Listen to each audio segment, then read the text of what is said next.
अब हम बात करते हैं चीनी के मामले के ऊपर। हुकूमतें बदल गई हैं लेकिन चीनी की दरामद और बरामद का जो चक्कर है वो ख़त्म नहीं हुआ। जब पिछले दिनों हमें ये बताया गया कि चीनी ज़्यादा हो गई है और हमें इसको एक्सपोर्ट करना है, तो हमें साथ ये भी बताया गया कि एक्सपोर्ट करने से फ़ायदा होगा और कीमतें कम हो जाएंगी। अब हालत ये है कि हुकूमत चीनी इंपोर्ट कर रही है, वही हुकूमत जिसने कहा था एक्सपोर्ट करने से फ़ायदा होगा, और चीनी की कीमतें 50 रुपये से 60 रुपये तक मार्केट में ऊपर जा चुकी हैं। एक्सपोर्ट करने से कम होती हैं, इंपोर्ट करने से कम होती है। अगर नहीं कम होती तो पैसा कौन बना रहा है इस एक्सपोर्ट और इंपोर्ट के चक्कर में? शहबाज राना साफ़ी माहिर मईशत, इन्होंने एक्सप्रेस ट्रिब्यून में और एक्सप्रेस अखबार में ज़बरदस्त स्टोरी की है इसी मामले के ऊपर। उनको हमने दावत दी है। शहबाज, बहुत शुक्रिया। पहले तो मुझे ये बता दें कि ये जो कैलकुलेशंस हैं कि हम चीनी को बाहर भेजेंगे तो चीनी की कीमत कम हो जाएगी, अंदर लाएंगे तो कम हो जाएगी, ये कौन करता है, किस लेवल पर होती हैं?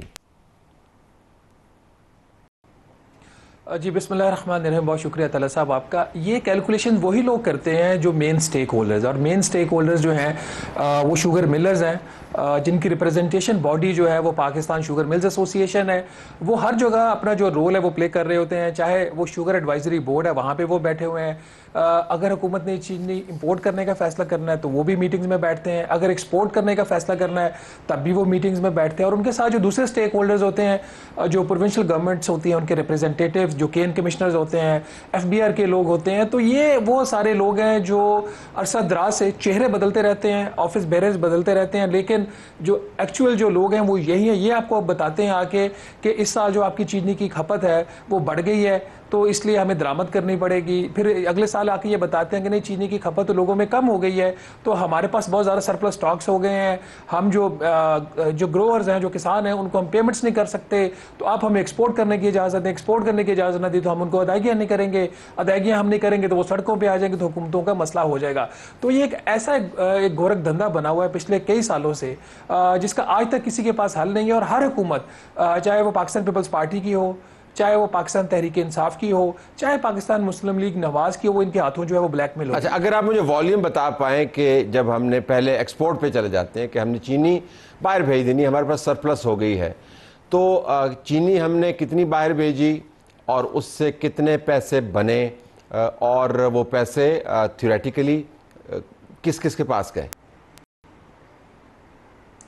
देखिए, पिछले साल जब ये सारा सिलसिला शुरू हुआ तो इक्तिसादी राब्ता कमेटी में दो समरीज 2-3 हफ्तों के वक्फों से आती हैं। पहली समरी में ये आता है कि मुल्क के अंदर जो चीनी की खपत है वो इतनी है और हमारे पास कोई 1.5-2 लाख टन का, मैं अब मेमोरी से बात कर रहा हूँ, कुछ थोड़ा बहुत सरप्लस स्टॉक्स दिखा रहे थे। फिर वो खपत जो होती है कंट्री की, उसको रिवाइज किया जाता है, एक नई समरी उसी सेक्रेटरी के साइन से ECC के पास आती है। चंद दिनों के बाद उसमें जो कंजम्पशन है उसको जो है वो कम दिखा दिया जाता है और जो सरप्लस है मुल्क के अंदर स्टॉक्स का वो बढ़ा दिया जाता है। कहा जाता था उस वक्त, चंद माह पहले की बात है, कि 14 लाख मैट्रिक टन जो चीनी मुल्क के अंदर सरप्लस है, हम इसको बरामद करेंगे। तो बरामद करने का फैसला हुआ 7,65,000 मैट्रिक टन का। ये जो अदाद-ओ-शुमार है ये मेरे नहीं है, PBS की वेबसाइट पे जाइए, pbs.gov.pk, वहां पे पड़े हुए हैं। जुलाई से मई का जो अरसा था, जुलाई 2024 से मई 2025 तक 114 अरब रुपए की जो चीनी है वो बरामद हुई है।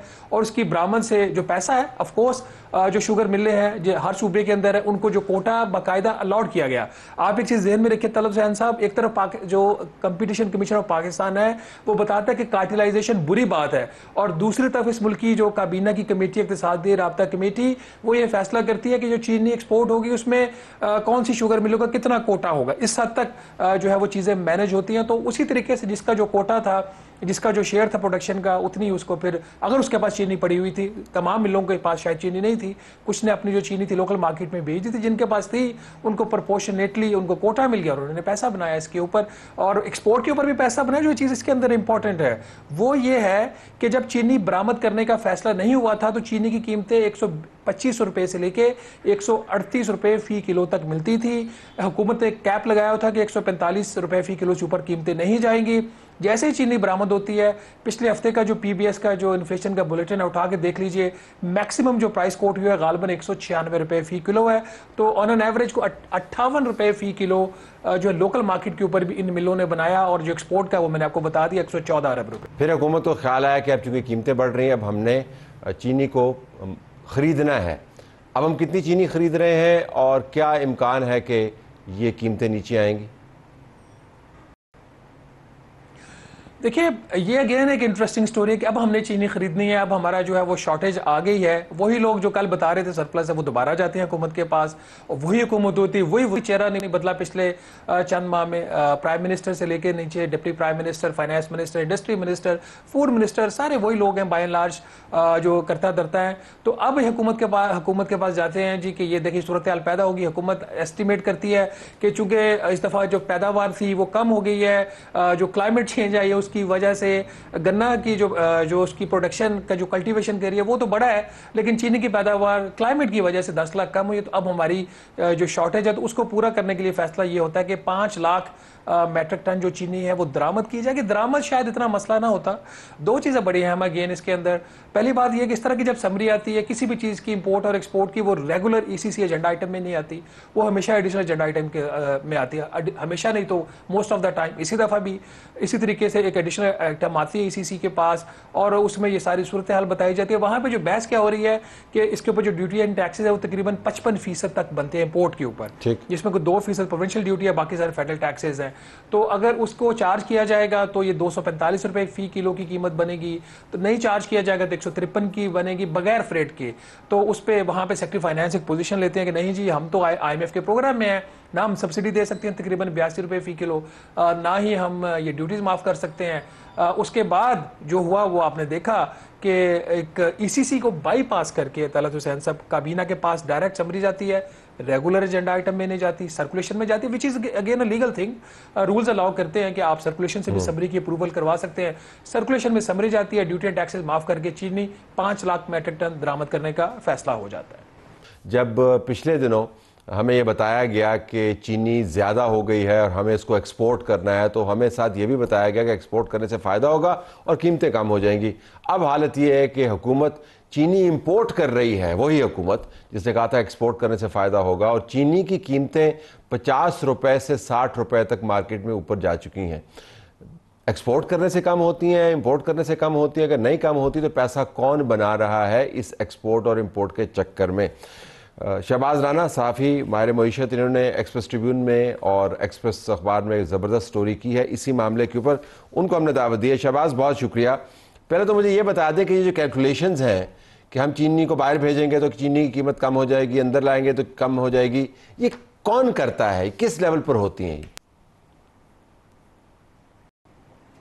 जी बिस्मिल्लाहिर्रहमानिर्रहीम, बहुत शुक्रिया तला साहब आपका। ये कैलकुलेशन वही लोग करते हैं जो मेन स्टेक होल्डर्स, और मेन स्टेक होल्डर्स जो हैं वो शुगर मिलर्स हैं, जिनकी रिप्रेजेंटेशन बॉडी जो है वो पाकिस्तान शुगर मिल्स एसोसिएशन है। वो हर जगह अपना जो रोल है वो प्ले कर रहे होते हैं, चाहे वो शुगर एडवाइजरी बोर्ड है वहाँ पे वो बैठे हुए हैं। अगर हुकूमत ने चीनी इंपोर्ट करने का फैसला करना है तो वो भी मीटिंग्स में बैठते हैं, अगर एक्सपोर्ट करने का फैसला करना है तब भी वो मीटिंग्स में बैठते हैं। और उनके साथ जो दूसरे स्टेक होल्डर्स होते हैं, जो प्रोविंशियल गवर्नमेंट्स होती हैं, उनके रिप्रेजेंटेटिव, जो केन कमिश्नर्स होते हैं, FBR के लोग होते हैं, तो ये वो सारे लोग हैं जो अरसा दराज से चेहरे बदलते रहते हैं, ऑफिस बेरर्स बदलते रहते हैं, लेकिन जो एक्चुअल जो लोग हैं वो यही है। ये आपको बताते हैं आके कि इस साल जो आपकी चीनी की खपत है वो बढ़ गई है तो इसलिए हमें दरामद करनी पड़ेगी। फिर अगले साल आके ये बताते हैं कि नहीं, चीनी की खपत तो लोगों में कम हो गई है तो हमारे पास बहुत ज़्यादा सरप्लस स्टॉक्स हो गए हैं, हम जो ग्रोअर्स हैं, जो किसान हैं, उनको हम पेमेंट्स नहीं कर सकते, तो आप हमें एक्सपोर्ट करने की इजाज़त दें। एक्सपोर्ट करने की इजाज़त ना दी तो हम उनको अदायगियाँ नहीं करेंगे, अदायगियाँ हम नहीं करेंगे तो वो सड़कों पर आ जाएंगे, तो हुकूमतों का मसला हो जाएगा। तो ये एक ऐसा एक गोरख धंधा बना हुआ है पिछले कई सालों से, जिसका आज तक किसी के पास हल नहीं है। और हर हुकूमत, चाहे वो पाकिस्तान पीपल्स पार्टी की हो, चाहे वो पाकिस्तान तहरीक इंसाफ की हो, चाहे पाकिस्तान मुस्लिम लीग नवाज की हो, वो इनके हाथों जो है वो ब्लैकमेल हो। अच्छा, अगर आप मुझे वॉल्यूम बता पाएँ कि जब हमने पहले एक्सपोर्ट पे चले जाते हैं कि हमने चीनी बाहर भेज देनी, हमारे पास सरप्लस हो गई है, तो चीनी हमने कितनी बाहर भेजी और उससे कितने पैसे बने, और वो पैसे थ्योरेटिकली किस किस के पास गए? देखिए, पिछले साल जब ये सारा सिलसिला शुरू हुआ तो इक्तिसादी राब्ता कमेटी में 2 समरीज 2-3 हफ्तों के वक्फों से आती हैं। पहली समरी में ये आता है कि मुल्क के अंदर जो चीनी की खपत है वो इतनी है और हमारे पास को 1.5-2 लाख टन का, मैं अब मेमोरी से बात कर रहा हूँ, कुछ थोड़ा बहुत सरप्लस स्टॉक्स दिखा रहे थे। फिर वो खपत जो होती है कंट्री की, उसको रिवाइज किया जाता है, एक नई समरी उसी सेक्रेटरी के साइन से ECC के पास आती है। चंद दिनों के बाद उसमें जो कंजम्पशन है उसको जो है वो कम दिखा दिया जाता है और जो सरप्लस है मुल्क के अंदर स्टॉक्स का वो बढ़ा दिया जाता है। कहाँ जाता था उस वक्त, चंद माह पहले की बात है, कि 14 लाख मैट्रिक टन जो चीनी मुल्क के अंदर सरप्लस है, हम इसको बरामद करेंगे। तो बरामद करने का फैसला हुआ 7,65,000 मैट्रिक टन का। ये जो अदाद-ओ-शुमार है ये मेरे नहीं है, पीबीएस की वेबसाइट पे जाइए, pbs.gov.pk, वहां पे पड़े हुए हैं। जुलाई से मई का जो अरसा था, जुलाई 2024 से मई 2025 तक 114 अरब रुपए की जो चीनी है वो बरामद हुई है। और उसकी बरामद से जो पैसा है, ऑफ कोर्स जो शुगर मिलें हैं जो हर सूबे के अंदर है, उनको जो कोटा बाकायदा अलॉट किया गया। आप एक चीज ज़हन में रखिए तलब हुसैन साहब, एक तरफ जो कंपटीशन कमीशन ऑफ पाकिस्तान है वो बताता है कि कार्टेलाइजेशन बुरी बात है, और दूसरी तरफ इस मुल्क की जो काबीना की कमेटी, इक़्तिसादी राब्ता कमेटी, वो ये फैसला करती है कि जो चीनी एक्सपोर्ट होगी उसमें कौन सी शुगर मिलों का कितना कोटा होगा। इस हद तक जो है वो चीज़ें मैनेज होती हैं। तो उसी तरीके से जिसका जो कोटा था, जिसका जो शेयर था प्रोडक्शन का, उतनी उसको फिर, अगर उसके पास चीनी पड़ी हुई थी, तमाम मिलों के पास शायद चीनी नहीं थी, कुछ ने अपनी जो चीनी थी लोकल मार्केट में भेज दी थी, जिनके पास थी उनको प्रोपोर्शनेटली उनको कोटा मिल गया और उन्होंने पैसा बनाया इसके ऊपर, और एक्सपोर्ट के ऊपर भी पैसा बनाया। जो चीज़ इसके अंदर इंपॉर्टेंट है वो ये है कि जब चीनी बरामद करने का फैसला नहीं हुआ था तो चीनी की कीमतें 125 रुपए से लेके 138 रुपए फी किलो तक मिलती थी।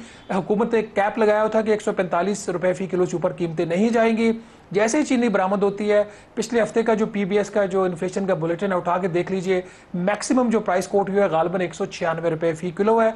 तो ऑन एन एवरेज को 58 रुपए फी किलो जो लोकल मार्केट के ऊपर भी इन मिलों ने बनाया, और जो एक्सपोर्ट का वो मैंने आपको बता दिया 114 अरब रुपए। फिर हुकूमत को ख्याल आया कि अब चूंकि कीमतें बढ़ रही हैं, अब हमने चीनी को खरीदना है।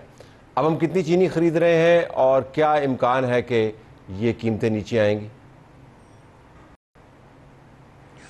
देखिए, ये अगेन एक इंटरेस्टिंग स्टोरी है कि अब हमने चीनी खरीदनी है, अब हमारा जो है वो शॉर्टेज आ गई है। वही लोग जो कल बता रहे थे सरप्लस है वो दोबारा जाते हैं हुकूमत के पास, और वही हुकूमत होती है, वही चेहरा नहीं बदला पिछले चंद माह में। प्राइम मिनिस्टर से लेकर नीचे deputy prime minister, finance minister, industry minister, food minister, सारे वही लोग हैं बाय एंड लार्ज जो करता धरता है। तो अब हुकूमत के पास जाते हैं जी कि ये देखिए सूरत हाल पैदा होगी। हुकूमत एस्टिमेट करती है कि चूंकि इस दफ़ा जो पैदावार थी वो कम हो गई है, जो क्लाइमेट चेंज है उसकी वजह से गन्ना की जो उसकी प्रोडक्शन का जो कल्टीवेशन कर रही है वो तो बड़ा है, लेकिन चीनी की पैदावार क्लाइमेट की वजह से 10 लाख कम हुई है। तो अब हमारी जो शॉर्टेज है तो उसको पूरा करने के लिए फैसला ये होता है कि 5 लाख मैट्रिक टन जो चीनी है वो दरामद की जाएगी। दरामद शायद इतना मसला ना होता।